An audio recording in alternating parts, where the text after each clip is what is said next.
If you want to dominate your fantasy football draft, there are three things that you need to do. First, you've got to understand where players are going depending on the site you're drafting on, whether it's ESPN, Yahoo. They have something known as average draft position, or ADP. And by studying this information, you can see based on where you pick, whether it's second, whether it's ninth, whether it's 12th, what are some of the builds that you think you can achieve? Do you like it better when you wait on quarterback? Maybe you like it better when you take a quarterback early. The other thing that will happen as you review this information is you will start to identify centerpiece players. These are guys that are going too late in drafts that we have high confidence in. As we begin to shape up who those players are, it can also help us think about how we handle the early rounds. If there's a running back I love in round 4, another one in round 5, that might encourage me to take 3 wide receivers to start my draft. The other thing that comes out of this is you will be adaptable on draft day.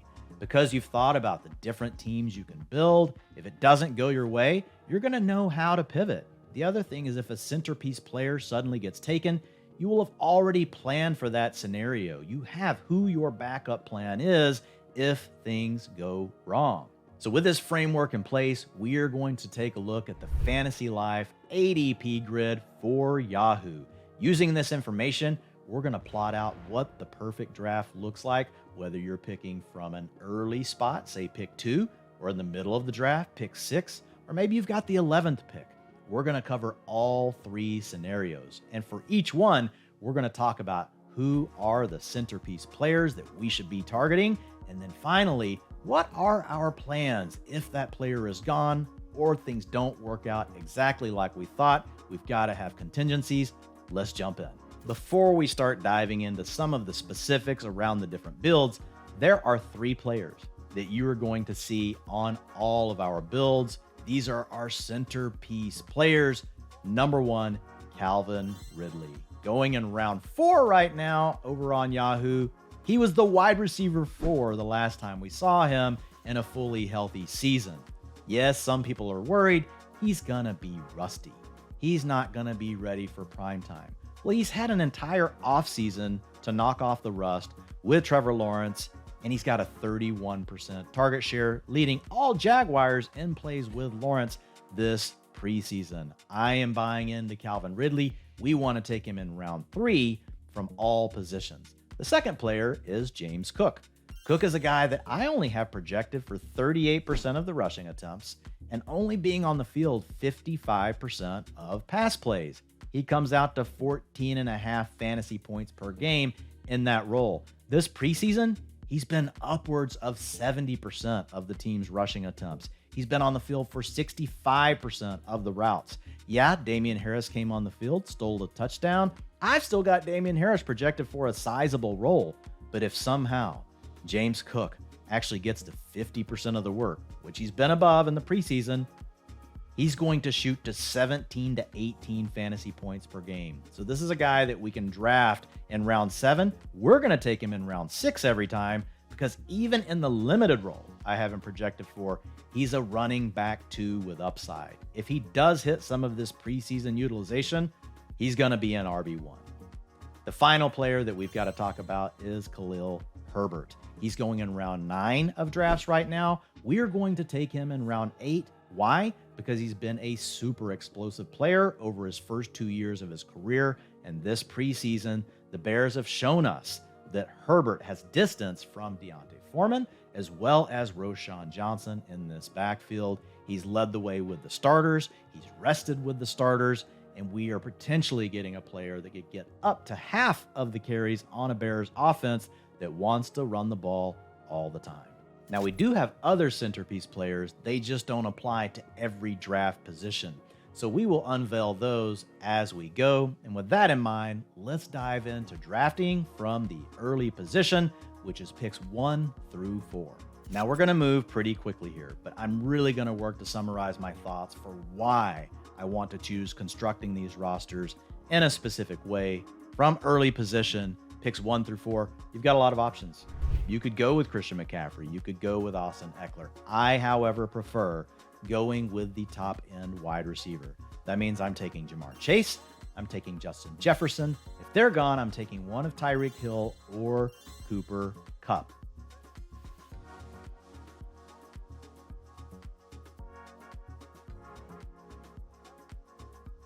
And a big part of that is if you think about our centerpiece players that we've already talked about, James Cook, Khalil Herbert.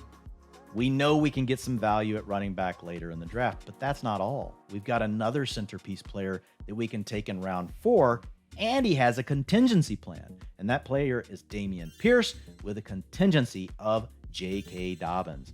Pierce is a guy that really flashed in the rushing department last year, was one of the best runners in the NFL, and now he's going to be on the field for passing downs. Based on what we've seen in the preseason, he has distance from Devin Singletary.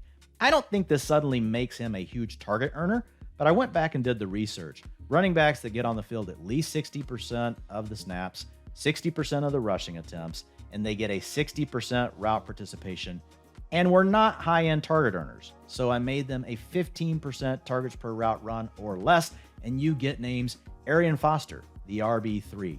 You get Chris Johnson in an RB12 season. You get Ezekiel Elliott with an RB3 season, and LaShawn McCoy had an RB3 season.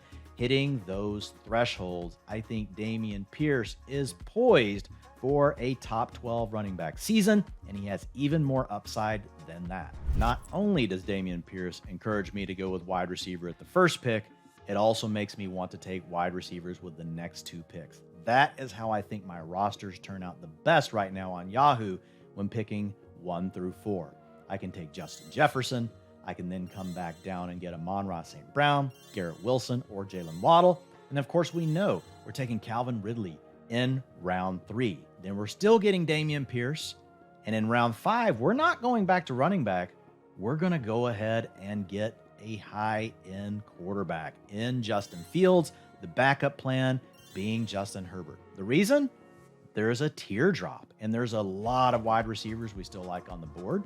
There are running backs we still like, and we're targeting James Cook in round 6. Remember, he's normally a round 7 player. We go ahead and grab Justin Fields in round 5, come back with James Cook in round 6. As we head into round 7, we have another centerpiece player, and that's DIONTAE Johnson. Has been over a 23% target share each of the last 3 seasons. We have seen his average depth of target go up last season with Kenny Pickett. Now it's at 14 this preseason. Not saying that's going to hold, but if you look at wide receivers that get targeted a little bit further down the field than what we saw with Johnson with Ben Roethlisberger, on average, getting the targets he gets, they finish as the wide receiver 13 since 2012. So a really good player that already finished as the wide receiver 8 just 2 seasons ago. DIONTAE Johnson, welcome to the squad. I get it. A 3 wide receiver build can be a little nerve-wracking, but let's take a look at how the squad turned out. We've got Justin Fields as our quarterback. We've got running backs in Dameon Pierce and James Cook. Wide receivers, we've got Jamar Chase, Garrett Wilson, and DIONTAE Johnson starting. At tight end, we didn't talk about this, but the late round target here is Tyler Higbee, not even going in the top 150 picks. I think he's going to perform more like David Njoku, Pat Freiermuth, except you're getting him multiple rounds later. If you get pinched at tight end and Higbee is gone, then Luke Musgrave is a guy that should be on the field all the time, or Sam Laporta. You can take them later in your draft. Don't forget, after you take Khalil Herbert in round 8, you immediately want to turn around and fire on a Jahan Dotson, a Jordan Addison. You've decided wide receiver is your strength on this team. We want to keep it that way throughout the season. Later in the draft, you can tack on upside at running back with Tank Bigsby. You could look at Tajay Spears, Jalen Warren. Those guys all go later. And one more upside wide receiver in Nico Collins. Do not draft your defense or kicker until the last 2 picks. There's just too much value available on Yahoo. So now let's take a look at drafting from the middle position. And we've got some additional centerpiece players that we need to reveal.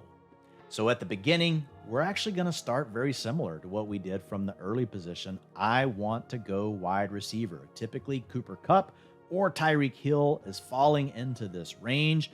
Coming back in round 2, we can get Amon-Ra St. Brown, Garrett Wilson, the same group we talked about before, but you're going to have a better shot at a guy like Amon-Ra. Maybe even a CeeDee Lamb slips to you in round 2.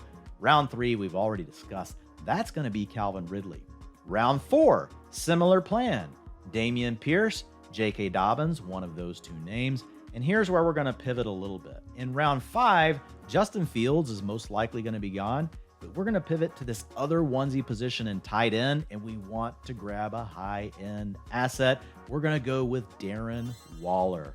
Waller is almost a lock to lead the Giants in targets this year. He's been a high-end target earner in the past. The Giants don't have anyone to truly compete in a big way for what Waller can do, and he truly could be a top 3 tight end this season, and that can help differentiate your roster. In round 6 and in round 8, we are still targeting the centerpiece players, James Cook and Khalil Herbert. But in round 7, we have another centerpiece player to reveal, and that is Deshaun Watson. Watson has been one of the best fantasy quarterbacks in the league all the way up until his last 6 games in 2022. When he wasn't practicing with the team, he's coming in cold. I am going to bet on his career numbers over what we saw over that 6-game sample. He is one of the quarterbacks that has the upside to help offset someone that took a Josh Allen, someone that took Jalen Hurts in round 2. And so Watson is an absolute priority in round 7. So once again, we've started with 3 wide receivers. Let's see how this team turns out. Wow. I actually like this team better than the one we built from early position, primarily because of Darren Waller. We have a top 3 potential tight end to go along with Deshaun Watson, who has similar upside to Justin Fields. And then we have the same 2 running backs in James Cook and Dameon Pierce. And at wide receiver, we've got Cooper Kupp. He could still be the wide receiver 1 overall. Amon-Ra St. Brown has got top 6 wide receiver upside. And then we have Calvin Ridley, another potential wide receiver 1. We could have 3 wide receiver 1s on this team. And we have a quarterback and a tight end.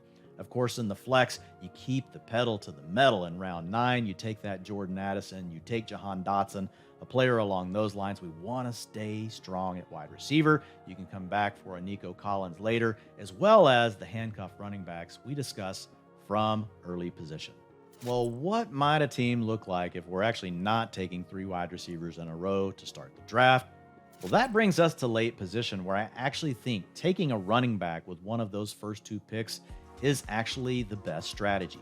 Looking at the Fantasy Life ADP grid, again, we have a lot of nice options. We could go for Stephon Diggs and try to come back with a CeeDee Lamb, but I would argue we should really be looking at a player like BIJAN, Robinson, Tony Pollard. We want one of these running backs with that elite passing down upside, as well as the ability to give us the explosive plays on the ground, gives us that high touchdown upside.